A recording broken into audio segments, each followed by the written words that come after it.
네, 이슈앤피플 시작하겠습니다. 이 첨단 정보통신 기술을 이용해서 도시 생활 속에서 유발되는 교통이나 환경, 그리고 주거 문제 등을 해결해서 우리 시민들이 편리하고 또 쾌적한 삶을 누릴 수 있도록 만든 계획 도시를 바로 스마트시티라고 하는데요. 이 스마트시티 조성과 관련한 내용 오늘 전문가와 함께 하나하나 좀 알아보겠습니다. 박태원 광운대 도시계획 부동산학과 교수와 함께하겠습니다. 어서 오세요. 네, 안녕하세요. 네, 안녕하세요. 반갑습니다. 네, 반갑습니다. 자, 우리나라 여러 지역에서 이미 스마트시티 조성에 나서고 있습니다. 네. 한 도시를 건설할 때 철저한 계획을 세워서 건설을 해야 될 것 같은데 이 스마트시티 조성에서 필수적으로 갖춰야 할 조건이 있다면 어떤 게 좀 있을까요? 네, 스마트 시티는 기술의 발전을 통해서 도시의 문제를 해결할 수 있는 수단으로 매우 중요한데 가장 중요한 것은 한마디로 말해서 첨단 ICT, 스마트 인프라를 아주 필수적으로 구축하는 것이 가장 중요합니다. 예, 예. 자, 그러면 스마트 인프라는 어떤 것들이 있냐면 약간 면점선으로 나눌 수 있을 것 같아요. 선적인 연결은 스마트 교통입니다. 예. 네, 스마트 교통을 통해서 지능형으로 교통 관리 시스템을 구축하는 것, 이게 한 가지가 되겠고요. 두 번째는 스마트 환경에 대한 부분을 정보와 함께 관리하는 시스템, 그리고 스마트 유틸리티라고 해서 도시의 중요한 기능들을 연결하는 시스템, 그리고 우리가 직접 삶을 영위하는 스마트 빌딩에 대한 관리 시스템을 들 수 있을 것 같습니다. 그래서 요 내용들을 잘 갖추게 되면 스마트 시티의 어떤 필수적 요건이 될 것 같고요. 최근 들어서는 디지털 트윈이라고 해서 미리 도시를 만들어 보는 거예요. 예. 인터넷으로 미리 기술을 통해서. 그래서 그것을 시뮬레이션을 해서 도시의 조건이 잘 맞는지 요거를 한번 미리 테스트해 보는 그 부분이 스마트 시티 영역 속에 들어 있습니다. 예. 이 스마트 시티 조성은 다양한 여러 가지 도시 문제들이 있는데 이런 문제들을 해결을 할 수가 있고 그렇죠. 또 우리 시민들의 삶의 질을 높일 높일 수 수도 네, 있잖아요. 맞습니다. 네. 그래서 스마트 시티 조성을 성공적으로 좀 해냈거나 해외 사례에서 성공한 사례가 있는지도 궁금한데요. 아, 네. 소개를 해주실까요? 일단 스마트 시티는 전 세계적인 이제 붐으로 되어 있고 도시 간 경쟁을 하는 수단이 됐습니다. 예, 예.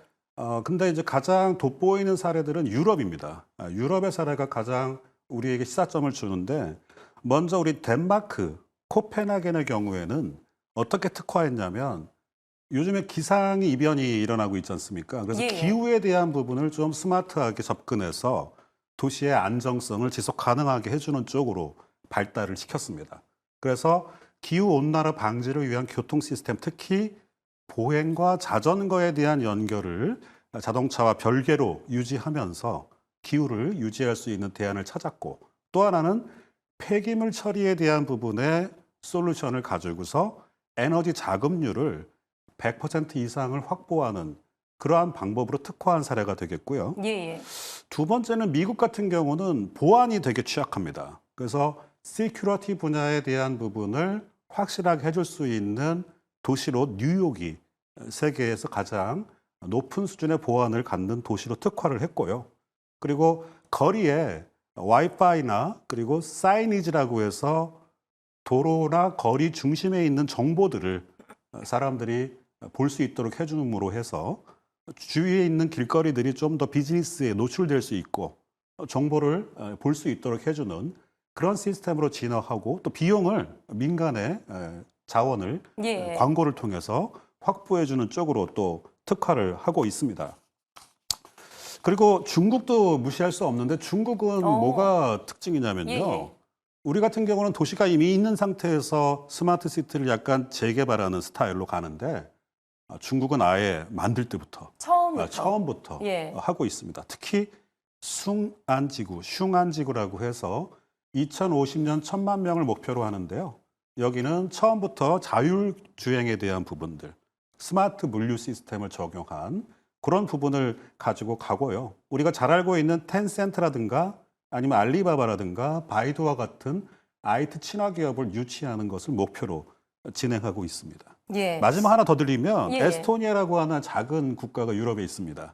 근데 여기는 아예 자신의 어떤 도시의 어떤 생존 전략으로 스마트 시티를 가지고 들어가서 아예 처음부터 이 전자정부라고 하는 부분을 표방해서 선거도 온라인으로 치를 정도입니다. 예. 그리고 만약에 본인이 IC 칩이 탑재된 아이디 키들을 가지고 전자 거주권을 갖게 되면 일본에서, 그러니까 해외에서도 에스토니아에 이제 기업을 가질 수 있도록 해주는 그 정도의 어떤 개방성을 통해서 스마트 시티를 구현하고 있는 사례를 들 수 있을 것 같습니다. 네, 유럽과 미국의 뉴욕 그리고 중국까지 스마트 시티의 사례를 알려주셨는데 그렇다면 이에 비해서 우리나라의 지금 기술적인 수준은 어느 정도일까요? 좀 이런 나라들이 우리보다 더 앞서서 시작을 해서 앞서 나가는 걸까요? 아니면 우리의 기술력이 좀 더 속도가 늦는 걸까요?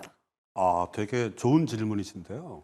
사실 우리나라는 이걸 시작한 거는 굉장히 빨라요. 예, UCT라고 해서 2000년대에 사실 초반에 이미 시작을 했습니다. 네, 그때만 유비쿼터스 해도 도시요. 맞습니다. 예, 유비쿼터스 기억납니다. 시티라고 UCT라고 해서 그때는 거의 세계에서 파이오니어에 해당할 정도로 빠르게 진행했죠. 하지만 이 스마트 시티를 구현하기 위해서는 다양한 정보 기술, 핵심 기술에 대한 것들이 결합돼야 되거든요.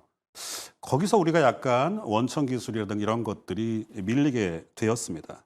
그러다 보니 지금의 상황에서는 우리나라의 어떤 경쟁력이 조금은 뒤떨어진 상태라고 상대적으로 볼 수 있겠고요. 예. 하지만 공공 부분에서 지금 스마트 시티에 관한 법을 제정하면서 공공에서 강력하게 지금 추진하고 있거든요. 이 부분이 아마 그 격차가 발생된 부분을 메꾸면서 한국형 스마트 시티의 미래를 조금 더 밝게 해줄 가능성이 보입니다. 예. 그런데 지금 국내외 전방위적으로 관심을 모으고 있긴 한데 이게 지금 스마트 시티 조성 사업이 여러 가지 또 문제점이 있다고 들었어요. 앞서 말씀하셨지만 시작은 빨랐지만 우리가 그에 비해서 속도가 좀 늦은 편이잖아요. 네네. 뭐 예산이나 뭐 수익 구조 그리고 법 규제까지 여러 가지 문제점으로 지금 난항을 겪고 있다고 하는데 네. 정부가 나서서 추진을 하고 있는 만큼 필요하거나 좀 개선돼야 할 점이 있다면 어떤 게 좀 있을까요? 첫 번째는 스마트 시티가 단순한 유행이나 아니면 정책적인 어떤 프로파간다, 약간 선전용으로 사용되는 그런 경향이 살짝 보였습니다. 예, 예. 이것에 대한 이제 진정성을 확보하는 쪽으로 이동을 해야 되거든요.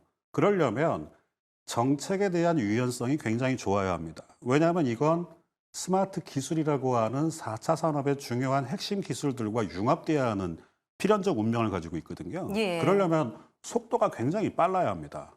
예를 들면 스마트 시티에 대한 추진을 국토부가 하지만 스마트 시티에서 발생되는 정보 처리에 관련된 건 행정부에서 하게 되거든요. 예.